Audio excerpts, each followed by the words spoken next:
11:14 de la mañana en toda la República Oriental del Uruguay. Le damos la bienvenida al ministro de Trabajo y Seguridad Social, doctor Pablo Mieres. Ministro, bienvenido a la mañana del 11. ¿Cómo le va? ¿Qué tal, Marcelo? Un gusto, encantado de estar con ustedes. A las Muchas órdenes. gracias, muchas gracias. Bueno, queríamos hablar con usted en primera instancia de este tema del Tratado de Libre Comercio con China, que luego de finalizado el estudio de factibilidad se comienza entonces a negociar formalmente, ¿no? Después de estos 9 meses de trabajo, indudablemente un TLC tiene directa incidencia sobre lo que son los trabajadores. Desde su punto de vista, ¿qué beneficios, si bien la negociación no empezó, pero cómo se protege, cómo se mira que el trabajador sea beneficiado también, no solamente la parte comercial del Uruguay?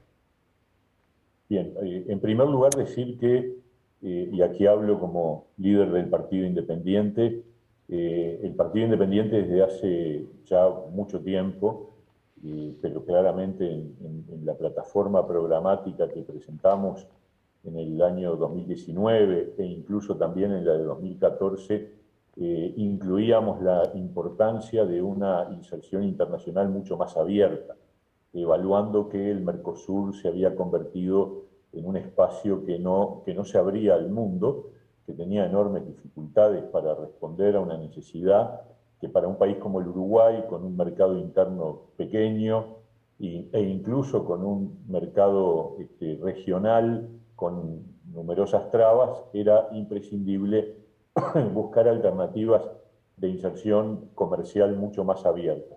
En ese sentido, nosotros apoyamos desde el principio la postura que además está recogida en el documento Compromiso por el País, que de alguna manera orienta las posiciones de este gobierno de coalición.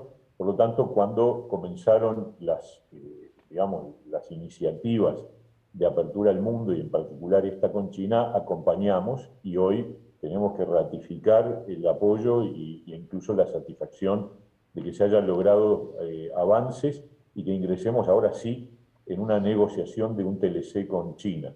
Digo también que importa seguir abriendo puertas con otros países en la medida que existan posibilidades efectivas de ampliar nuestros mercados y las condiciones de acceso a esos mercados que son fundamentales para un país exportador como es el Uruguay. Dicho esto, también decir que el comienzo de este proceso es un proceso que sin duda va a llevar tiempo, que va a implicar negociaciones múltiples por cada sector de actividad, por parte de la Cancillería y del gobierno en su conjunto. Y en ese sentido, desde el Ministerio de Trabajo, nuestra preocupación corresponde a buscar de qué manera esa inserción comercial y esa apertura comercial sea la mejor posible para el desarrollo del empleo en el Uruguay y detectar dónde están las amenazas, dónde están los riesgos y obviamente con respecto a ellos tejer un conjunto de estrategias que ayuden a asegurar que el impacto laboral sea positivo en los distintos sectores, pero particularmente también en donde hay amenazas, poder construir las alternativas que permitan amortiguar los costos o superarlos o resolverlos. Y bueno, ese es el camino que tenemos que transitar a partir de este anuncio que se ha informado y que, repito, nos satisface enormemente, ¿no? Ministro, en ese estudio de prefactibilidad que realizaron ambos países, ¿se detectó alguna señal vinculada al tema de los trabajadores? Bueno, nosotros no tenemos, digamos, un análisis a nivel capilar, digamos, pero sin duda que cualquier tratado de libre comercio implica sectores que ganan y sectores que asumen riesgos o que pueden llegar a perder. Y en ese sentido, también rescatar que hay un informe realizado por la Cámara de Industrias que hay que analizar en profundidad y que señala dónde están los focos de alerta que tienen que ver con sectores de actividad que podrían enfrentarse a desafíos de competitividad complejos por la negociación comercial con China. Pero todas esas cosas hay que empezar a trabajarlas ahora.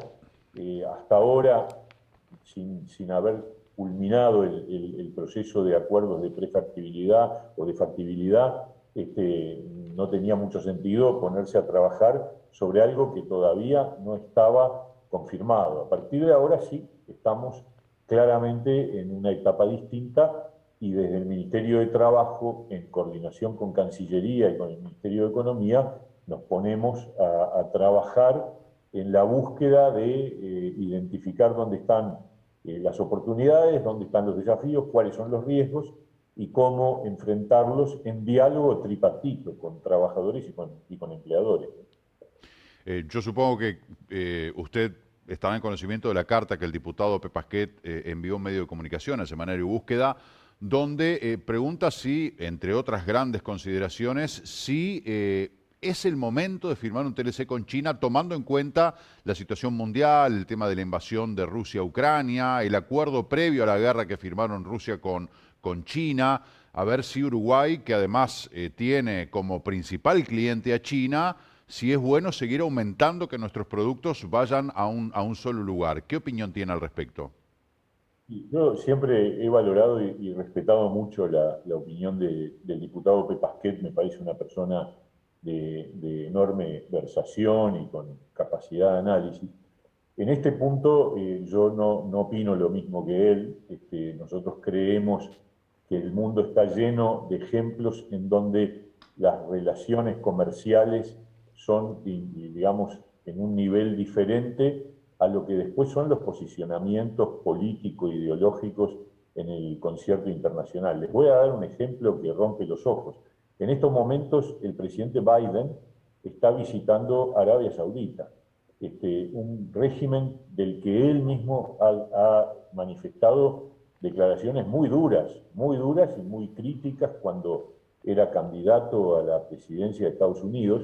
Y hoy el mundo ha tenido, sin duda, movimientos muy importantes que determinan que Estados Unidos esté buscando acuerdos comerciales con Arabia Saudita que son sin perjuicio de mantener el posicionamiento que tiene con respecto a las características del régimen. Y el mundo entero es un ejemplo en donde uno debe desarrollar los lazos comerciales sin perjuicio de mantener las posiciones políticas, las posiciones ideológicas y los diálogos con otros países. Yo creo que claramente el Uruguay ha manifestado, ha expresado señales inequívocas de que nos gustaría mucho tener un tratado de libre comercio con Estados Unidos, también con la Unión Europea. Incluso hubo una oportunidad con Estados Unidos ya hace unos cuantos años que lamentablemente no fructificó, y con la Unión Europea hemos firmado un acuerdo que no termina de efectivizarse, e incluso Uruguay ha buscado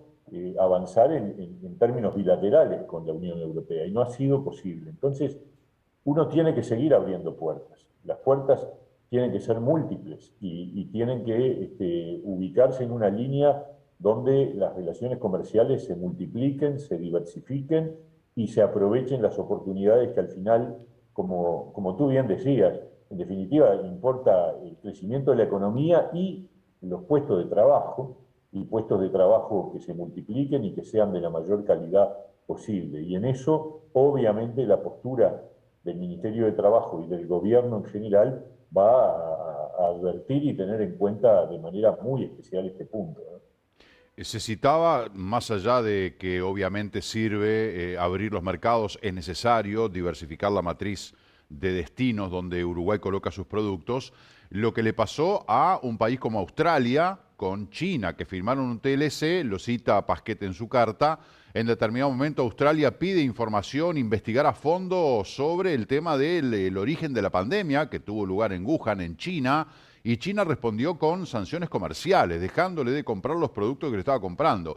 El día de mañana Uruguay no podrá quedar colgado del pincel, porque además habla Pasquet de algo que no se ha comentado, que es el Acuerdo Estratégico Integral, que es el preludio de un TLC. Dice que nunca se sabe qué implica ese acuerdo y que sí o sí va a haber que firmarlo antes de un TLC. O sea, como que hay todavía etapas un poco sombrías que no sé hasta Claro. dónde. Nos vamos a meter en la jaula del tigre, ¿no? Bueno, en la jaula del tigre ya estamos hace muchos años, ¿no es cierto? El tigre ha crecido y China, como bien se dice, es el principal comprador de Uruguay. Y eso no ha generado ningún tipo de dificultad, como también tenemos comercio con muchos otros países. El Uruguay, en ese sentido, tiene que, de lo que trata el TLC, es de nada más ni nada menos que avanzar en que ese nivel de intercambio comercial que implica que Uruguay le venda a China como el primer destino de exportación, sea con aranceles mucho más bajos o directamente inexistentes. Eso significa mejoras de competitividad enormes. Por otro lado, China no es, en términos comparados con Uruguay, es un continente. Por lo tanto, dentro de China hay muchos territorios, muchos gobiernos internos, subnacionales, con necesidades y oportunidades para ingresar nosotros con productos muy variados y muy diversos, que son las cosas que tenemos que aprovechar y que tenemos que desarrollar como oportunidades. El mundo va a seguir cambiando, y si nosotros, porque estamos en un momento de enorme incertidumbre, pero si nosotros tuviéramos que esperar a que se dirima un nuevo orden político internacional y económico internacional, estaríamos paralizados por unos cuantos años, y el Uruguay no debe hacer eso, debe, por el contrario, tomar el camino de la apertura, aprovechar las oportunidades y minimizar los riesgos que siempre existen cuando se toman decisiones, ¿no? ¿Cuál sería la contraprestación de Uruguay en este TLC? ¿En qué sentido? Claro, o sea, firmamos un acuerdo, un TLC con China, Uruguay coloca sus productos. ¿Y China qué pide a cambio? No, China, a ver, los tratados de libre comercio lo que establecen son, digamos, reconocimientos recíprocos sobre mercados, sobre apertura de mercados. Ese es el nivel es estrictamente comercial e implica que obviamente los productos chinos, que por otra parte han ingresado al Uruguay desde hace muchísimo tiempo y han entrado con precios más bajos, indudablemente, y han generado afectaciones en nuestra estructura productiva desde hace décadas, es la contrapartida, o sea, que China tenga también cláusulas de ingreso al mercado uruguayo más favorecedoras de las que ha tenido hasta ahora. De todas maneras, hay que reconocer también que las oportunidades de ingreso a un mercado enorme como es el de China, con 1.300 millones de habitantes, ofrecen muchas más oportunidades para Uruguay, con 3,5 millones de habitantes y con una estructura productiva bastante más acotada, que lo que podrá ingresar desde China, que ciertamente además ya ha ingresado en muchísimos rubros vinculados con lo industrial y con los servicios, ¿no? Y otro tipo de implicancias que puedan tener carácter político, carácter estratégico. El diputado Pasqué dice, ¿y no será que hay que otorgar concesiones de puertos en nuestras costas, o que el proveedor de la tecnología 5G, 6G tenga que ser China, o si mañana aparece una red de internet o una red social china, Uruguay esté obligado a utilizarlo? O sea, que haya algo más allá de lo que es el acceso de China al mercado uruguayo. Bueno, esas son parte de las negociaciones que tendrá que haber, pero Uruguay tiene, desde el punto de vista filosófico, cultural, ideológico, un apego a un régimen democrático, a la importancia de los derechos humanos, que es irrenunciable. Entonces, nunca estaríamos aceptando un camino de negociación comercial que implicara dejar de lado de parte nuestra lo que son nuestras convicciones filosóficas, culturales y políticas.